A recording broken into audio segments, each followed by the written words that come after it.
Eto, Biggie, dadako tayo sa Cavite. Oh. Yan, para sa ating midnight snack ngayong gabi. Ano? Sikat daw na po tayo ron na pwede pang ulam o di kay, pwede rin yung side dish lang dyan. Nandiyan ka lang, permis ka lang dyan. Oh. At Iga na, maliban dyan, mayaman din sa iba pang seafood dish itong Cavite. Okay, yan. Makitikim na nga tayo kasama si Micael Daes. Yep. Cavite City. Ito siyang coastal area. Siyempre kung coastal area siya, malamang may seafood siya. Kaya dito sa Midnight Snack, maghahanap tayo ng matitikman na seafood dishes. Tara, talo na ba? Ang probinsya ng Cavite ay nasa shoreline ng southern part ng Manila Bay. Katabi nito ang mga probinsya ng Batangas at Laguna. Tagalog ang salita dito maliban sa ilan na marunong mag-Chabacano. Teka lang, paano nagkaroon ng mga Chabacano sa Cavite?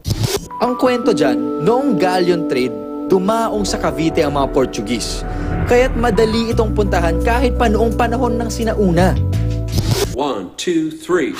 Isa sa mga sikat na pagkain ng Cavite ay ang huevos de pescao. Huevos na ang ibig sabihin ay itlog at pescao na ang ibig sabihin ay isda. Sari-sari ang tawag sa putahe ito sa iba't ibang rehiyon sa Pilipinas. Sa Pampanga, ang tawag dito ay tiltikat. Bugi naman sa Ilocos, bihod naman ang tawag ng mga Bisaya. Pero ang sikat na nagpauso nito sa Cavite ay ang asyongs. It all started in 1960 because of a big fire. Tumigil sa tabi namin yung sunog. Yung mga tao, they started asking my parents na idagdag nila sila sa pagluluto. From 1 pot, kinabukasan, 2 pots na, naging 3 pots, hanggang sa eto na siya ngayon. Sa kwento sa amin ng mga taga-asyongs, na-imbento raw ng kanilang mga ninuno ang gisadong huevos de pescao. Sanay daw ang mga Caviteño na ito ay uulam. Ang iba naman, ginagawa itong side dish. Nandito tayo sa Cavite City sa karenderya ni Asyong. Mataas daw to sa kolesterol at bilang natuto na ako sa Bulalo episode ko, konti lang munang kakainin ko. Parang beef na yung lasa niya. Totoo lang, beef na maalat. Giniling na maalat. Okay, pero tikman natin kasama ng rice.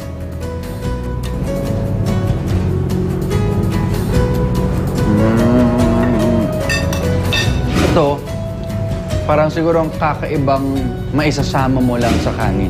And in fairness, it works. Masarap siya. Ang tanda ng isang matagumpay na kainan ay ang tatag at ang dami ng kanyang parokyano. Dito naman sa Asyong, 5 dekada na sila naghahain ng masasarap na pagkain. Kaya sigurado ako, 5 dekada pa siya tatagal.